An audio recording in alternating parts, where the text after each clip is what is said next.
ஆந்திர மாநிலம் மசூலிப்பட்டினத்தில் இருந்து 100 கிலோமீட்டர் தொலைவில் மையம் கொண்டுள்ள மோந்தா புயல் 10 கிலோமீட்டர் வேகத்தில் நகர்ந்து வருகிறது. இன்று மாலை அல்லது இரவு மசூலிப்பட்டினம் கலிங்கப்பட்டினம் இடையே தீவிர புயலாக கரையை கடக்கும் என வானிலை ஆய்வு மையம் தெரிவித்துள்ளது. இன்று திருவள்ளூர் மாவட்டத்திற்கு மிக கனமழைக்கான ஆரஞ்ச் அலர்ட் விடுக்கப்பட்டுள்ளது. சென்னை, செங்கல்பட்டு, காஞ்சிபுரம், ராணிப்பேட்டை, தேனி, தென்காசி, நெல்லை, கன்னியாகுமரி ஆகிய 8 மாவட்டங்களுக்கு கனமழைக்கான மஞ்சள் அலர்ட். ஆந்திர மாநிலம் காக்கிநாடாவில் வெளுத்து வாங்கும் கனமழை. பலத்த காற்று வீசுவதால் கடல் கொந்தளிப்புடன் காணப்படுகிறது.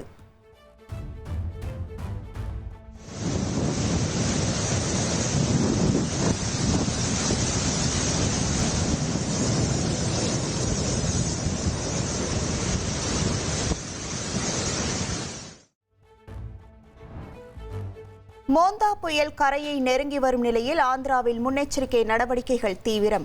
கடற்கரையோரம் வசிக்கும் மக்கள் வீடுகளை விட்டு வெளியேற ஒலிபெருக்கி மூலம் அறிவுறுத்தல். ஒடிசா மாநிலம் கோபால்பூர், கஞ்சம் உள்ளிட்ட கடலோர பகுதியில் பல அடி உயரம் எழும் ராட்சத அலைகள். ஆரியப்பள்ளியில் பலத்த காற்றுடன் கனமழையும் பெய்வதால் மக்களின் இயல்பு வாழ்க்கை முடங்கியது.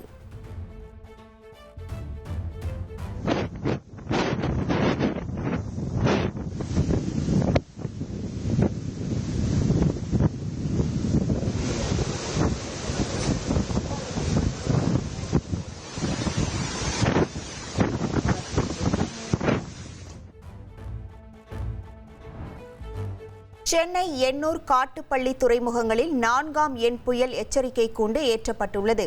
உள்ளூர் மக்கள் பாதுகாப்பாக இருக்க அந்தந்த மாவட்ட நிர்வாகங்கள் அறிவுறுத்தியுள்ளன. திருவள்ளூரில் கடந்த 24 மணி நேரத்தில் பொன்னேரி, ஆவடியில் தலா 7 சென்டிமீட்டர் மழை பதிவாகியுள்ளது.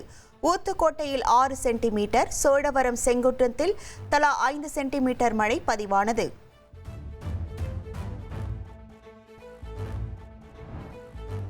சென்னையின் பல்வேறு இடங்களில் இடைவிடாமல் தொடர்ந்து மிதமான மழை பெய்து வருகிறது. கிண்டி, சைதாப்பேட்டை, அசோக் பில்லர், கோடம்பாக்கம், நுங்கம்பாக்கம், வேப்பேரி, அண்ணா சாலை, திருவல்லிக்கேணி உள்ளிட்ட பகுதிகளில் லேசான மழை தொடர்கிறது. மோந்தா புயல் எதிரொலியாக சென்னையில் கடல் சீற்றத்துடன் காணப்படுகிறது. மெரினாவில் பல அடி உயரம் வரை அலைகள் எழுகிறது.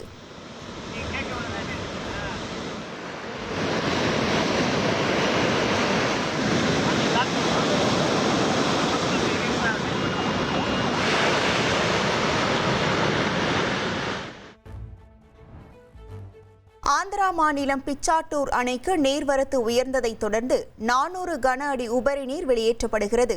ஊத்துக்கோட்டை முதல் பழவேற்காடு வரை ஆரணி ஆற்றங்கரையோரம் வசிக்கும் மக்களுக்கு வெள்ள அபாய எச்சரிக்கை விடுக்கப்பட்டுள்ளது.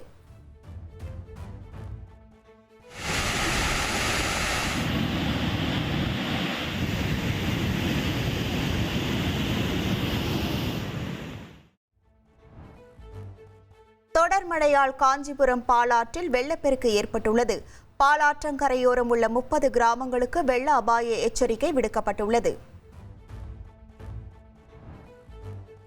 தொடர் மழையால் நீர்வரத்து உயர்ந்ததை தொடர்ந்து சென்னை புழல் ஏரியிலிருந்து 1000 கன அடி உபரி நீர் திறக்கப்பட்டுள்ளது.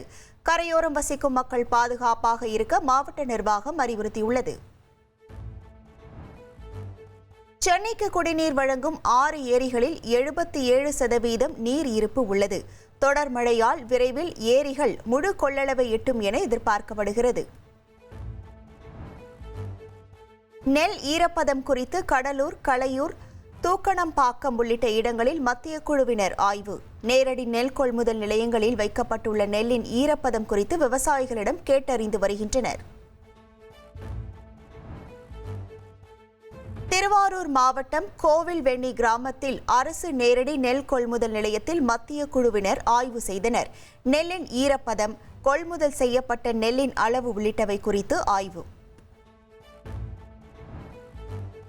கோவை வருகை தந்த குடியரசு துணைத் தலைவர் சி.பி. ராதாகிருஷ்ணனுக்கு உற்சாக வரவேற்பு அளிக்கப்பட்டது. குடியரசு துணைத் தலைவரான பின் முதல் முறையாக தமிழகம் வந்துள்ளார் சி.பி. ராதாகிருஷ்ணன்.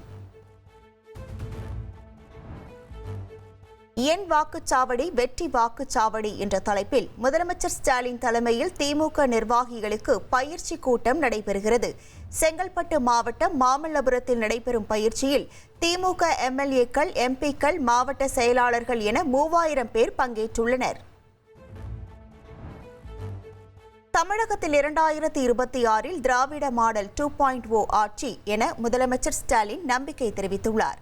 திமுகவின் வெற்றிகள் எதிரிகளுக்கு கலக்கத்தை ஏற்படுத்தியிருப்பதாகவும் பேசினார்.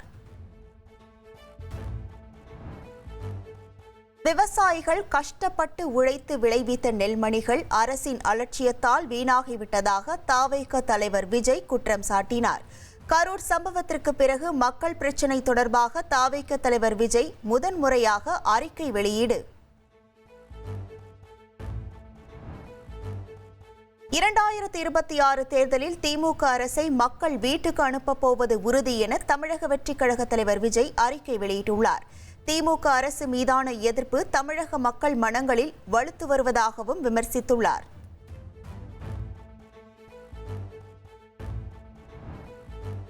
தவிக தலைவர் விஜயின் அரசியல் வருகையால் திமுகவின் ஓட்டு எங்கேயும் பாதிக்காது, திமுகவின் வெற்றிக்கு பாதிப்பு ஏற்படுத்தாது என அமைச்சர் ஐ. பெரியசாமி நம்பிக்கை தெரிவித்துள்ளார்.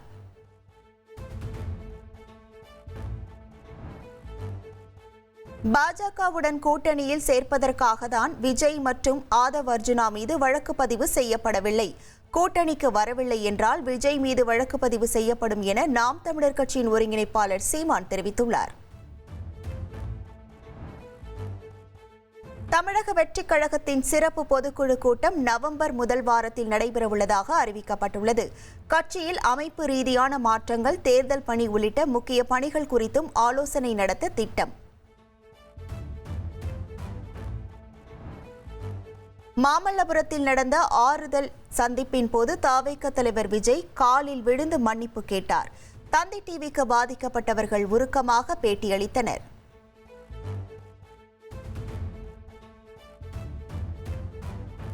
உங்களை இங்கே வரவழைச்சதுக்கு என்னுடைய தவறு அப்படின்னு காலில் விழுந்தாரு. ரொம்ப கஷ்டமாக போச்சு, ரொம்ப இழைச்சிட்டாரு. முதல்ல இருந்த விஜய்க்கு நேற்று பார்த்த விஜய்க்கும் சம்மந்தமே கிடையாதுங்க. கல்வி, காப்பீடு உள்ளிட்ட தேவையான உதவிகளை செய்வதாக விஜய் உறுதியளித்தார். குடும்ப செலவுகளை ஏற்பதாகவும் விஜய் கூறியதாக கரூர் கூட்ட நெரிசலில் உறவுகளை இழந்த உறவினர்கள் தெரிவித்தனர். சென்னை போயஸ் கார்டனில் அமைந்துள்ள நடிகர்கள் ரஜினிகாந்த், தனுஷ் வீடுகளுக்கு வெடிகுண்டு மிரட்டல் விடுக்கப்பட்டுள்ளது. கீழ்ப்பாக்கத்தில் உள்ள தமிழ்நாடு காங்கிரஸ் தலைவர் செல்வ பெருந்தகை வீட்டிற்கும் விடுக்கப்பட்ட வெடிகுண்டு மிரட்டல் குறித்து காவல்துறையினர் விசாரணை. தமிழகம் முழுவதும் தேர்தல் நடத்தும் அதிகாரிகளான மாவட்ட ஆட்சித் தலைவர்களுடன் இந்திய தேர்தல் ஆணையம் காணொலி மூலம் ஆலோசனை. சிறப்பு தீவிர வாக்காளர் பட்டியல் திருத்த பணிகள், அலுவலர்களுக்கான பயிற்சி குறித்து சில அறிவுறுத்தல்கள் வழங்கப்பட உள்ளது. விழுப்புரம் மாவட்டம் வளத்தி பகுதியில் பணம் கொடுக்கல் வாங்கல் தகராறில் வீடு புகுந்து கடத்தப்பட்ட பினான்சியர். திரைப்பட பாணியில் விரட்டி சென்று பினான்சியரை மீட்ட போலீசார் வேறொரு காரில் தப்பி ஓடிய கடத்தல்காரர்களை தேடி வருகின்றனர்.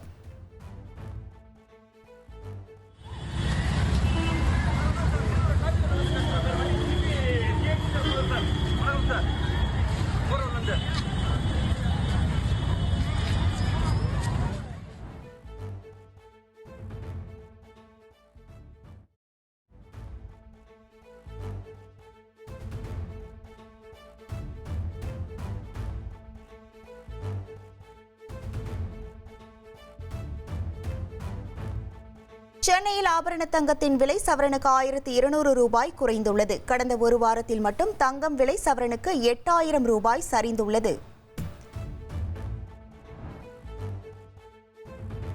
ஈரோட்டில் ஓடும் ரயிலில் ஏற முயன்று ரயில் படிக்கட்டிற்கும் நடைமேடைக்கும் இடையில் சிக்கிய இளம்பெண். ரயில்வே பாதுகாப்பு படை வீரர் துரிதமாக இளம்பெண்ணை காப்பாற்றிய காட்சி வெளியாகியுள்ளது.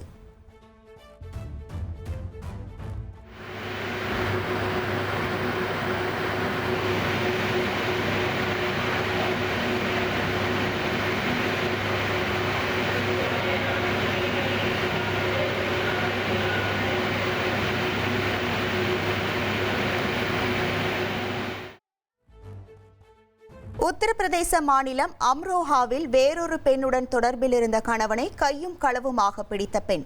கோபமடைந்த பெண் கணவனை செருப்பால் சரமாரியாக தாக்கும் வீடியோ சமூக வலைதளத்தில் பரவுகிறது.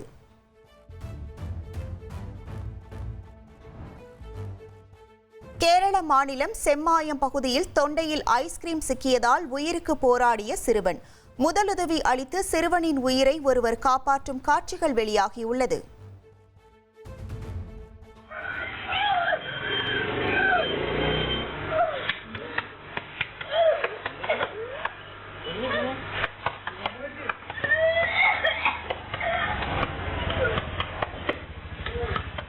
திருமணம் செய்து கர்ப்பமாக்கி ஏமாற்றிவிட்டதாக ஆடை வடிவமைப்பாளர் ஜாய் கிறிசல்டா கொடுத்த புகார்.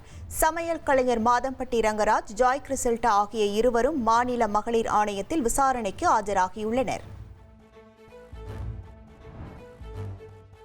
நெல்லை மாவட்டம் பனகுடி அருகே முன்விரோதம் காரணமாக வீட்டை சூறையாடி சண்டை போடும் காட்சிகள் சமூக வலைதளத்தில் பரவுகிறது. கல்லூரி மாணவி உட்பட 6 பேர் காயமடைந்த நிலையில் பனகுடி போலீசார் வழக்கு பதிவு செய்து விசாரித்து வருகின்றனர்.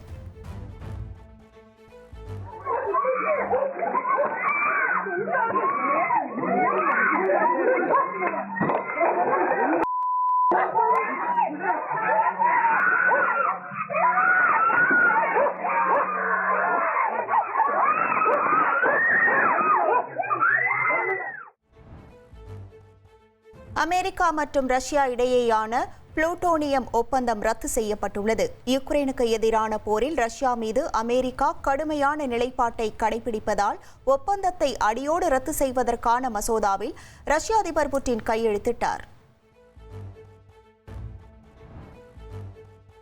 அமெரிக்க அதிபர் டிரம்புக்கு அமைதிக்கான நோபல் பரிசு வழங்க வேண்டும் என ஜப்பான் புதிய பிரதமர் சனா தகாய்ச்சி வலியுறுத்தியுள்ளார். தாய்லாந்து கம்போடியா போரை நிறுத்தியதற்காக டிரம்பிற்கு நோபல் பரிசு வழங்க வேண்டும் என கேட்டுக் கொண்டுள்ளார். தலைமன்னார் மற்றும் ராமேஸ்வரம் இடையே புதிய கப்பல் சேவை தொடங்கப்படும். மும்பையில் நடைபெற்ற கடல்சார் வார விழாவில் கலந்து கொண்டு பேசிய மத்திய அமைச்சர் சர்பானந்தா சோனாவால் இந்த அறிவிப்பை வெளியிட்டார்.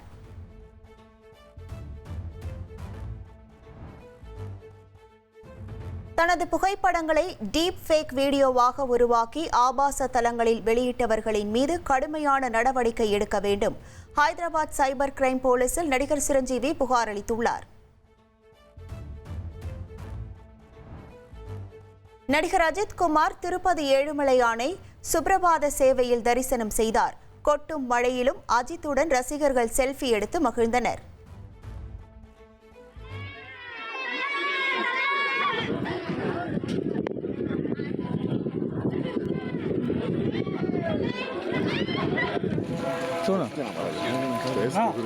కొంచెం సైడ్ నిలబడుకోనా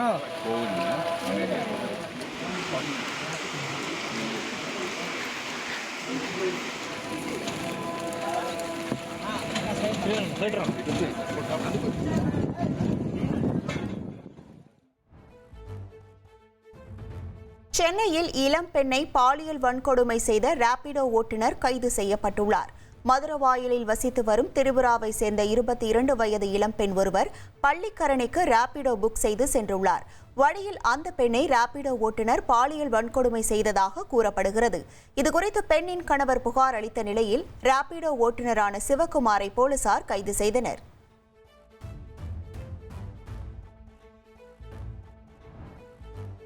கேரளா மாநிலம் கொச்சியில் படகு ஒன்று கடல் சீற்றத்தால் கற்கள் மீது மோதி கவிழ்ந்த நிலையில் கடலில் விழுந்து தத்தளித்த இருவர் பத்திரமாக மீட்கப்பட்டனர். செல்லானம் பகுதியில் மீன்பிடிக்க சென்ற படகில் திடீரென இன்ஜின் கோளாறு ஏற்பட்டது. இதனால் படகு அலையில் அடித்து வரப்பட்டு கடலோரத்தில் குவிக்கப்பட்டிருந்த கற்களின் மீது மோதி கவிழ்ந்தது. இதனையடுத்து அங்கிருந்த மற்ற மீனவர்கள் கடலில் விழுந்து தத்தளித்த இருவரையும் மீட்டனர்.